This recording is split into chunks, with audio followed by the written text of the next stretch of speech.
Paris est à vous, l'émission qui donne le meilleur de la région capitale. Karine Vergnol sur BFM Business. Paris est à vous, l'émission qui vous amène Paris sur un plateau et tous les jours une personnalité vous dévoile son Paris. Aujourd'hui, c'est Laetitia Pufauché. Bonjour. Bonjour. Vous êtes la fondatrice et présidente du groupe Pelham Media. Vous l'avez fondé en 2000. C'est un groupe de conseil en communication éditoriale et digitale basé à Paris, à Londres et à San Francisco. Exactement. On y reviendra.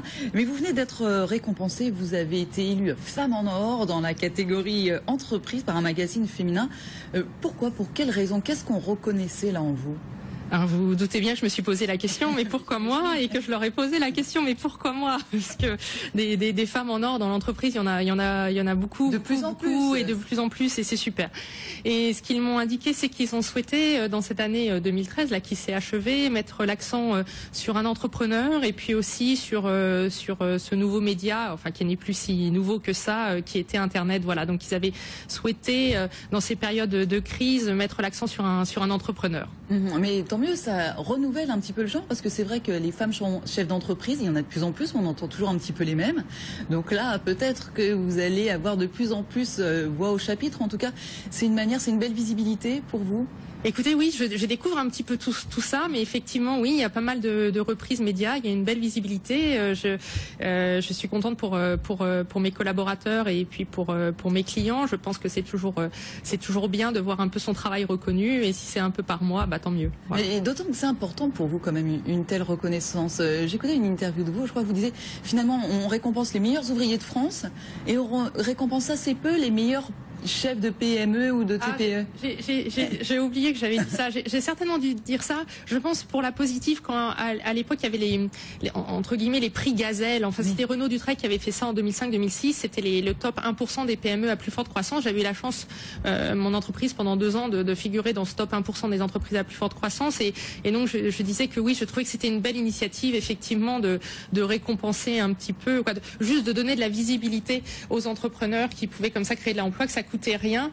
C'était une médaille en chocolat qui ne coûtait rien à l'État, mais qui permettait de donner une petite claque d'encouragement dans le dos. Voilà. Et puis ce que vous disiez à un instant, ça fait partie de la positive attitude. On peut reprendre un peu ce terme-là. Exactement. Donc depuis 2013, voyons un petit peu. Donc je travaille avec certains de mes clients depuis 13 ans, et effectivement depuis 2009, les choses sont un petit peu plus compliquées. Je vais pas prononcer le mot morosité, mais ça y est, il est prononcé. Et donc il me semble, quand on regarde les succès qui viennent de l'étranger, que ce qui pousse ces entreprises, je pense à des entreprises comme Airbnb ou autres, c'est une certaine positive attitude. C'est-à-dire, il apparaît très clairement aux gens qui vont être clients de ce service, ce que ce service va leur apporter à eux, bien sûr, à Airbnb, mais en quoi ça aide le bien collectif. Airbnb, on voit bien pourquoi, si je vais chez quelqu'un, je vais mieux connaître un pays de l'intérieur, et puis je vais apporter un complément de revenu à cette personne. Bref, le bien collectif qui est apporté est mesurable, tangible. Tous les succès aujourd'hui sont autour de ces idées positives. Et il me semblait important, moi, pour les clients que j'ai la chance de servir, qui sont des grosses entreprises, on travaille avec 23 entreprises du CAC 40. Et donc, Orange, EDF, par exemple, pour n'en citer que 2, mais il y en a quelques-unes d'autres. Voilà, GDF, Suez, pour ne pas les citer. Il me semblait important de faire ce travail, parce que ces mastodontes aussi, s'ils existent, c'est que fondamentalement, ils apportent ce bien collectif. Donc de faire ce travail avec eux, de se dire, mais au fond, est-ce qu'on ne pourrait pas remettre plus l'accent sur les choses positives que vous apportez, les marketer, pour redonner un petit peu confiance à vos collaborateurs qui aussi souffrent un petit peu de ces années de morosité, et donner confiance en vos clients. Donc travailler avec ces grosses entreprises pour retrouver au sein de leur ADN leur dessin entrepreneurial premier, et le faire connaître. Voilà. Donc, parce que c'est vrai que quand on est une petite entreprise, pardon, je vais employer un terme qui n'est pas très joli, mais on a la niaque finalement. On a encore la niaque peut-être. Et quand on est avec des gros mastodontes, on oublie peut-être de positiver, de voir le bon côté des choses, d'être... Je pense qu'ils ont toujours la niaque, mais ils sont pris dans des réseaux de contraintes. C'est ça. Extraordinairement complexes dans tous les domaines, et que donc leur raison parfois fondamentale d'existence, on peut avoir tendance à l'oublier. Et je pense que cette raison fondamentale, apporter de l'énergie, financer l'économie quand on est dans une banque, cette raison fondamentale, il faut en moment de crise y retourner, y travailler, apprendre de nouveau à la verbaliser, à la communiquer, et avec ça, créer de l'enthousiasme. Et en faisant ce travail de la reverbaliser, on va changer. C'est-à-dire, je pense aussi que dans ce travail de communication, au cœur de ce travail, il y a l'innovation, il y a la stratégie. Parce que quand on vous demande vraiment d'expliquer ce que vous faites, pourquoi vous le faites, alors dans ce travail, ça va faire germer des idées qui vont, vous allez comprendre comment peut-être vous allez pouvoir mieux le faire. Et je pense aussi que cette démarche est favorable à l'innovation. Alors c'est tout ce que vous faites. Vous venez de nous expliquer finalement le travail que vous faisiez auprès de vos clients. J'essaye de faire, oui. Laetitia Puy-Fauché, je disais, vous avez créé le groupe, je dis bien le groupe Pelham Media, parce qu'aujourd'hui vous avez plusieurs petites entités, aussi voilà, une soixantaine de collaborateurs. C'est-à-dire que vous avez essaimé de quelle manière ? J'ai essaimé de quelle manière? En fait, la première agence principale qui a été créée s'appelle Wordpil. Donc elle a bien grandi. Elle sert à peu près 22 entreprises du CAC 40 et c'est un peu votre métier, mais pour le service des boîtes, on essaye de, encore une fois, mettre en mots ce qu'ils font et de les interroger sur ce qu'ils font. Et puis il y a une entreprise qui s'est spécialisée davantage dans l'énergie et la IT, et une autre entreprise qui a eu la gentillesse de bien vouloir rejoindre notre groupe et qui est un pôle créatif vraiment de très très haut talent. J'ai de la chance de travailler avec eux et qui donc vont mettre en forme tous ces mots et toutes ces histoires que l'on tisse. 10 millions d'euros de chiffre d'affaires, un petit peu plus pour 2013. Un petit peu plus. 2013 a été de très loin sur les 14 dernières années l'année la plus difficile. Ah oui. Les autres années, en fait, et là j'ai pu m'apercevoir que j'allais pas me plaindre. En fait, j'avais eu la chance pendant 13 ans d'avoir eu un très beau cycle de conjoncture. Là, 2013 a été plus difficile, et donc on a pu se reposer cette question justement de qu'est-ce que nous faisons, pourquoi, à qui apportons-nous de la valeur pour mieux repartir en 2014. Voilà. D'accord, donc vous êtes confiante pour 2014 ? J'ai pas le choix de l'être ou de ne pas l'être. Évidemment, je suis confiante et je chercherai et je trouverai. Voilà. Si on ne trouve pas, il faut continuer à chercher. Voilà. Un mot sur votre parcours, Laetitia Puy-Fauché. Vous avez été diplômée d'HEC, diplômée aussi d'une école anglaise, etc.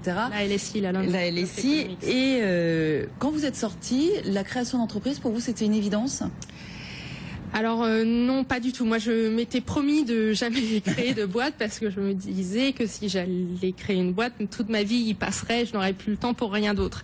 Mais en fait, je suis sortie effectivement de ce parcours d'études et je voulais aller dans la fonction publique. Et l'année à Sciences Po après HEC m'a fait rendre compte qu'en fait, moi, j'avais besoin d'être debout et dans le mouvement. Et donc, il y a eu un virage à 360 et je me suis dit que j'allais créer mon entreprise. Mais ça n'avait pas été. C'était pas une évidence. C'était pas une évidence. Hein, c'est plutôt un changement radical au dernier moment. Voilà. Et aujourd'hui, vous dites que vous avez bien fait ? La question ne se pose plus. La question ne se pose pas. J'ai infiniment de respect pour les gens qui servent la fonction publique. Et je crois effectivement que j'ai trouvé ma voie parce que je suis un petit peu, en tout cas, j'aime l'audace et j'aime le risque. Et donc, je pense que je suis mieux employée à être entrepreneur qu'à être autre chose. Voilà. Alors, vous faites beaucoup de choses. Hein. Vous participez aussi à l'Institut Montaigne. Et puis, vous aviez écrit un ouvrage il y a 2 ans, Le média humain, qui mettait en lumière justement les dangers, les opportunités des réseaux sociaux pour l'entreprise. Et si on va encore plus loin dans cette idée, je relisais une page que vous aviez écrite dans un ouvrage, une tribune où vous dites finalement aujourd'hui, et c'est vraiment la nouvelle génération d'entrepreneurs que vous représentez là, la hiérarchie devient un réseau social parmi d'autres. Voilà, c'est ça. Okay. C'est effectivement ça. Donc c'est la hiérarchie, c'est important parce que ça permet que les choses aussi avancent droit, si tant est qu'elles reposent sur des fondements sains, mais c'est avec un réseau social notamment interne, vous pouvez à tout moment trouver la bonne réponse ou engager une conversation avec quelqu'un qui est peut-être votre N-5 ou votre N-6, où vous apercevez que c'est votre directeur, votre comptable qui a en fait la bonne réponse ou la bonne accroche pour une campagne publicitaire. Et donc c'est la beauté de ces réseaux, c'est qu'à tout moment, au coin d'une conversation, vous allez pouvoir trouver la réponse qui évidemment ne va pas et évidemment être porté par la personne qui a le bon niveau hiérarchique, voire même la bonne fonction. Ça permet un foisonnement un peu chaotique qui est très propice à la création et à l'innovation. Donc ça, c'est quand même assez nouveau. Effectivement, les entrepreneurs de votre génération ont un petit peu cette vision-là. C'était pas forcément vrai sur les générations précédentes. L'autre chose importante, c'est que dès le départ, Laetitia Puy-Fauché, vous voyez grand. Je disais, votre groupe est basé à Paris, Londres et San Francisco. Et peut-être vous, dis donc, vous ne critiquez pas, mais en tout cas, vous êtes un petit peu déçu parfois par la frilosité des entrepreneurs français. Vous vous dites, ils s'arrêtent un petit peu... Alors, un petit peu à la France, il faudrait peut-être... Je critique pas, non, vous critiquez, voilà. Vous encouragez, mais vous dites, allez-y les gars. En disant, je serais ravie que certains ne posent pas la sacoche après avoir... mais c'est à moi aussi de montrer le chemin, et j'ai beaucoup de choses à faire. Ne pose pas la sacoche après avoir atteint quelques dizaines de millions, ou même centaines de millions de chiffre d'affaires. Je pense que pour avoir un poids géostratégique ou géopolitique, il faut créer des leaders mondiaux. On a été capable d'en créer pendant des années. Mais si vous regardez le CAC 40, je crois que la dernière entrée dans le CAC 40, c'est une boîte Capgemini qui remonte déjà à plus de 60 ans d'existence. Donc c'est absolument indispensable que certains entrepreneurs français tiennent jusqu'à créer de nouveau des champions. C'est ultra important pour le pays. Donc je ne valorise pas tant la vente de sa société, mais que créer sa pérennité. Où serait Sodexo si son patron avait accepté le premier ou le deuxième chèque, etc. Je parle de Sodexo. Voilà. Donc il faut, je pense qu'on doit ça, à son pays, oui, d'arriver à traverser les différents stades de leadership. Alors justement, vous qui devez montrer la voie, j'ai beaucoup de travail. La suite, comment vous l'imaginez pour votre groupe? Alors, on est dans un environnement maintenant où la conversation, la communication est partout. Et c'est tant mieux. On pourrait se dire que c'est superficiel. Non, parce qu'encore une fois, pour moi, la communication, c'est une manière que les êtres humains se comprennent. Donc c'est formidable. À l'échelle d'une entreprise, cette communication doit être mondialisée. On doit être capable de parler d'une même voix, avec quelques discordances, mais d'une même voix de la Corée du Sud à Paris. Donc moi, la prochaine étape, c'est d'essayer de pouvoir offrir aux entreprises avec qui je travaille le fait qu'elles aient une parole à la fois maîtrisée et souple sur les différents fuseaux horaires. Voilà. Donc vous regardez vers l'Asie là? Donc oui, mais je n'irai pas, je dirais à titre personnel. Je regarde des associations avec des entreprises qui ont cette couverture géographique-là et qui me permettront, et eux leur permettront aussi d'aller plus vite sur cette offre pleinement intégrée, pleinement internationale. Voilà. Alors on parle de réseau. À l'instant, vous disiez que finalement la hiérarchie aujourd'hui c'est aussi une forme de réseau. Et paradoxalement, vous pendant longtemps, Laetitia Puy-Fauché, vous avez fait partie de peu de réseaux. Alors que c'est vrai que on se dit souvent, je dis pendant longtemps, c'est en train de changer parce que vous avez dit qu'à un moment, d'abord vous avez intégré les Young Global Leaders et puis finalement vous êtes dans une génération d'entrepreneurs qui multiplie peut-être les réseaux aujourd'hui. Alors pendant des années et jusqu'à encore très récemment, moi je suis une polarde, hein, donc je travaillais à faire le produit le plus parfait possible et je veux continuer à passer le maximum de mon temps à faire cela. Mais il se passe deux choses. Il se passe qu'en tant qu'entrepreneur, parfois vous êtes un peu seul, vous êtes, c'est le cas de tous les patrons, vous êtes seul aux têtes et vous avez besoin de pouvoir échanger avec vos pairs. Et c'est là, avec l'Institut Montaigne, ça m'a permis de reprendre un petit peu de hauteur. Et puis ensuite, le réseau que vous citez, là, le Young Global Leader, c'est pas véritablement moi qui l'ai sollicité, ça s'est présenté. Et comment refuser de pouvoir échanger pendant 5 ans avec 100 jeunes, enfin on n'est pas si jeunes que ça, c'est entre 30 et 40 ans, 100 jeunes qui viennent de 80 pays et qui ont des réussites juste incroyables. Donc c'est un immense honneur pour moi de pouvoir échanger avec ces gens-là. Et ça redonne confiance dans le fait que en fait tout est possible justement. Ce type de réseau permet de se dire que en 1 ou 2 coups de fil, alors on va pouvoir matérialiser une idée.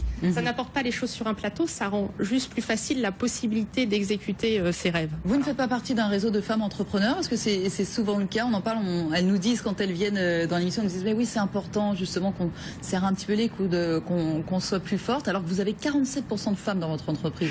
Oui. C'est à signaler.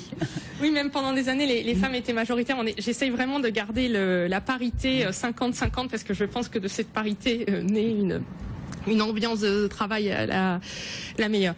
Oui, réseau de femmes. Enfin, pendant des années, j'ai considéré ça un petit peu comme étant pas nécessaire. Et en fait, je m'aperçois que les choses changent relativement peu quand on regarde les pourcentages justement d'experts invités par les médias. On s'aperçoit qu'il y a encore très peu de femmes et on se dit, damned, ça ne change pas assez vite. Et donc, sans faire partie de réseau féminin, on va dire, je regarde avec beaucoup de bienveillance et de reconnaissance le travail qui est fait par ces femmes, parce que je pense que c'est important, voilà. Et peut-être qu'on vous entendra davantage désormais. Laetitia Pufouché, notre petit questionnaire sur Paris.